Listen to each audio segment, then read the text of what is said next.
Previously at Forgive My Desires Father. Have you noticed that Danny's been coming home late? Yes, I don't think so.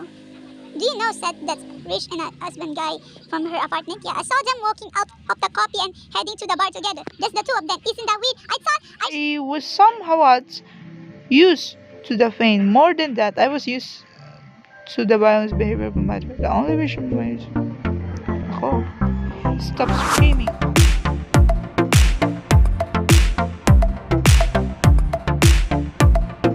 What's up mga taropa? This is your Novin Gaming at ngayon maglalaro tayo ng Forgive My Desires Father at ngayon ay episode 4 na tayo. So ngayon may face cam ako. Hey. So, bago sa to video to, ay huwag mo kalimutan mag-like and subscribe. So, dapat naglito video to. Let's start. Wanted her to stop screaming at me. I just wanted ID. up and head to the bed. To bed, yes. Batag kayo ng da. Babe, come over here already. I'm getting lonely. The voice of another man reckoned from my mother.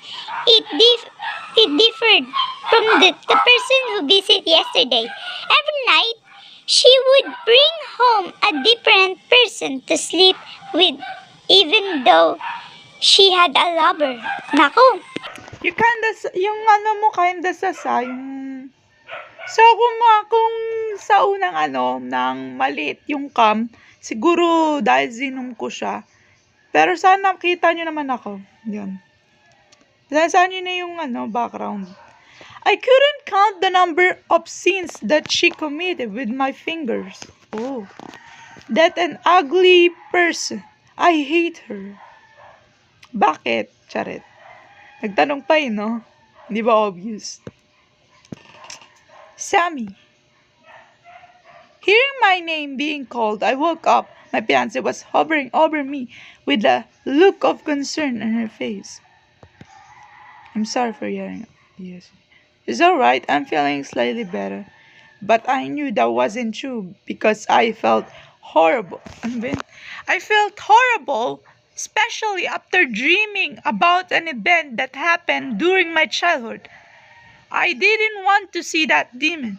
I'm going to work now, but I wanted to make up with you before I left. She said. She sat next to me and gave me a hug. Sana all hinahug. I love you, Sammy. Sana all mahal. Lahat na lang yun, sana all.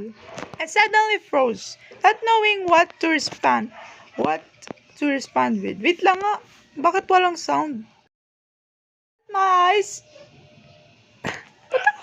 Sige na, basahin nyo na lang kung trip nyo. Basta ako, titingin na lang. That was odd. Why did I feel insincere to tell her I love her?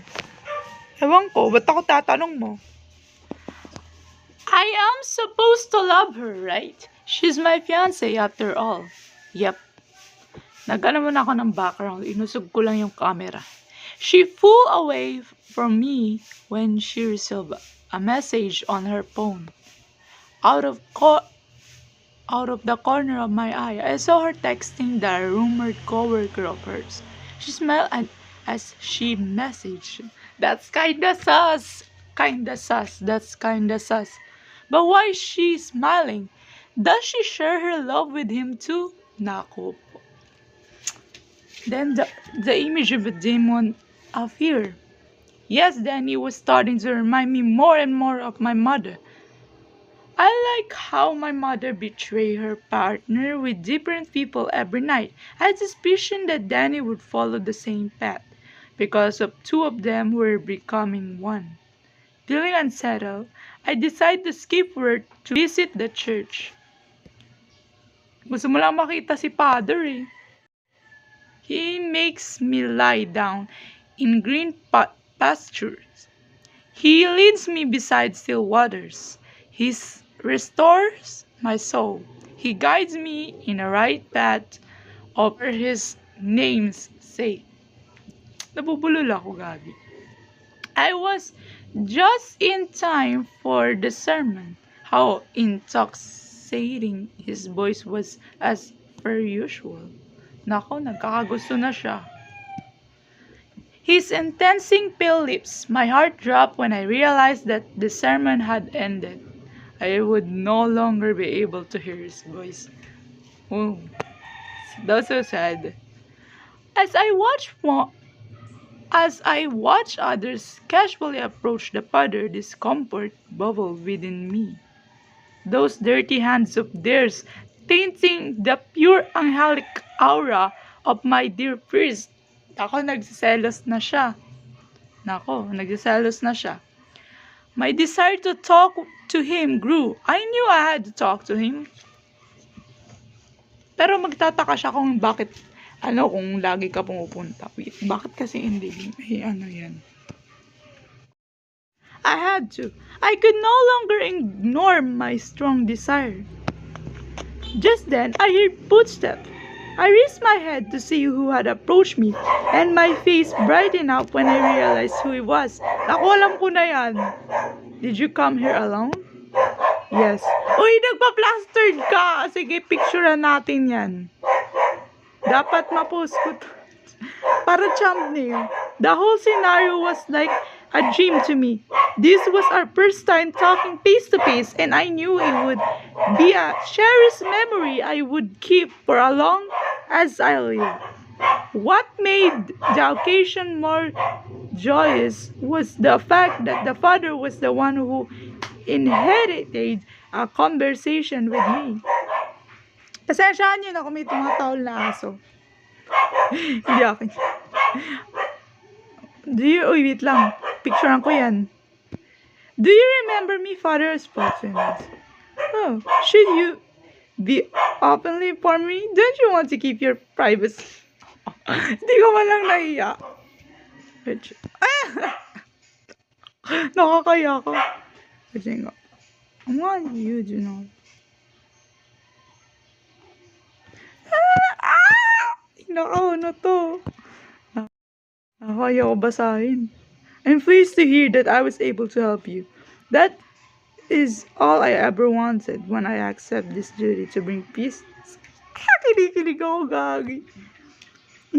Indeed, you did. Your voice is truly powerful. Thank you for gracing me with your inherited presence.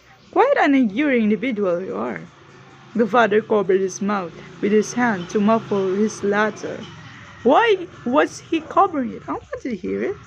No foreigners have ever complained me this greatly before, although it is certainly odd to hear it. It warms my heart that you are so passionate about my sermons. I am, and I will keep visiting this church just to listen to you and your kinikilig ako po.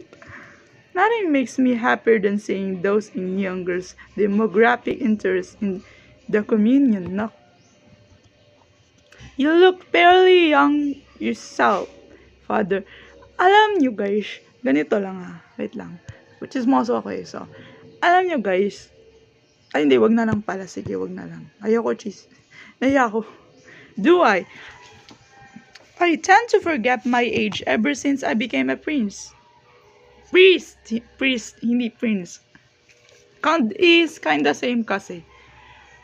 I became a priest. Thank you for reminding me about my youth.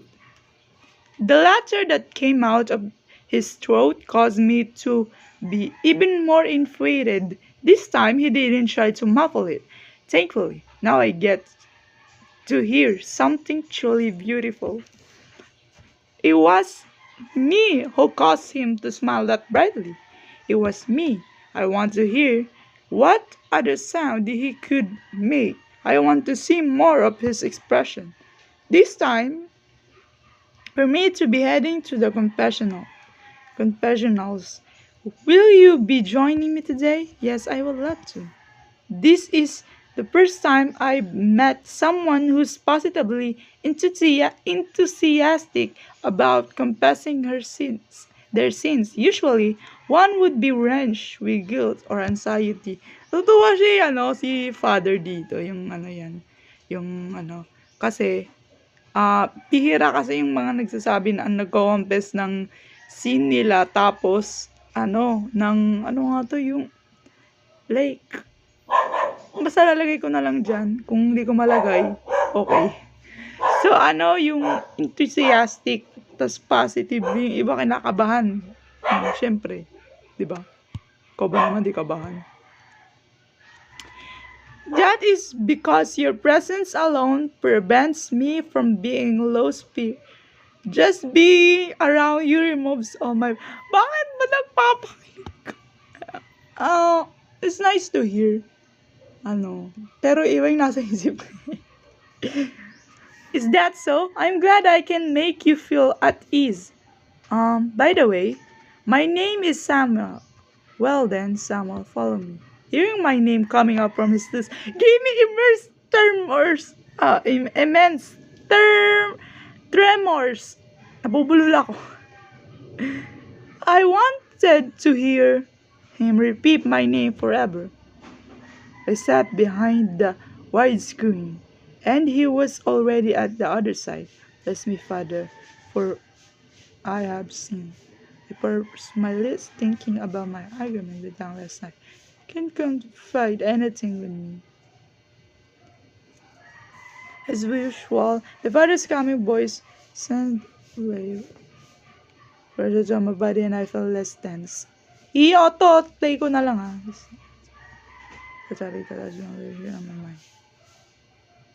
I have suspicion that my fiancé is being unfaithful. Nako! From rumors and her coming home late, I'm quite certain that she's cheating on me with her coworker. That doesn't sound too concerning. Are you sure it's not a misunderstanding? Baka, pero may trust issue na siya. No, her best friend confirmed my suspicion. Ooh, nako. Is that so? To find out that the love of your life has been unfaithful must be hard on you. I'm sorry to hear that. Sorry talaga. The love of my life? Naku, I knew that I wanted all her love, all her attention, but nowadays it feels like she doesn't love me anymore. Samuel, is something the matter? I was just pondering, Father. My apologies for the delay with my response. Tell me, isn't this big? Hindi. Sakto lang. The right thing would be express your concern and listen to her side. Sorry, yeah, pwede mo siyang tanungin kung, in her POV. Ewan ko. Reason. Every relationship will be... Ano ba? Hindi pa ako tapos eh. Huwag na nga lang. Do you think she still love me? Perhaps you're a good man from what I can tell. So, Hindi pa ako tapos eh. Napindot ko. Good. I still need her love. I want to be loved. Your words are quite perplexing. What do you mean? You keep expressing that you want to be loved, but never hate you. Never hate you once mentioned that you love her. In the relationship, both parties have a mutual experience. Ano ba naman yan? Di pa tapos na pindot. I feel that someone love for her as I did before. That tends to occur after a dispute, but you will eventually develop feelings for her again. Don't worry. I doubt that I would, because I knew what my heart wanted. My infatuation was now directed toward the priest and no one else. I could see myself loving no one else aside from him. Father, can you step aside for a moment? What? Bakit? Ano to? Baka hindi to maganda. This is not good. Hindi to maganda. Ha? Saan ko yung parang Yes, I just want this. Bakit? Ang dami naman. Ay, buti di ka nahihiya, no? Wish now, what is...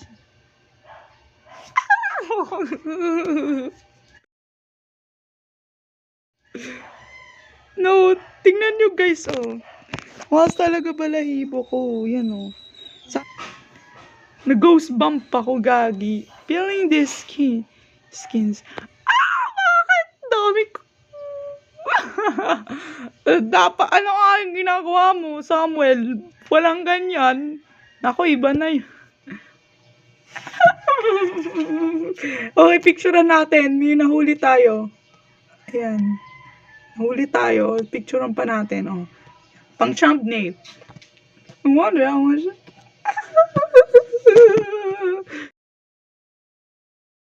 You're wrong. I guess in his face, and the father swiftly turned his head away. Grabe! Ewan ko kung ano to, love story ba to? Ewan. His cheeks turned. Naging BL.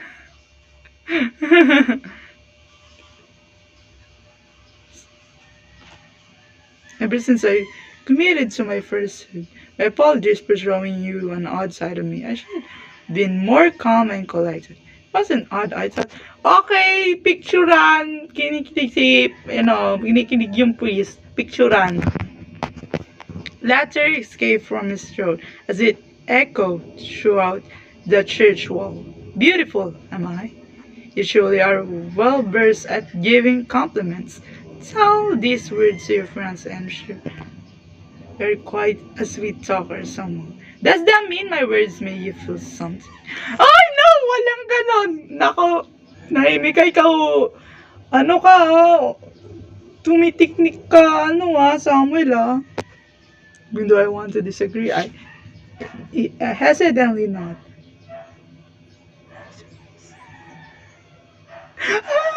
Yeah, no, I have. Though it has been quite a few years.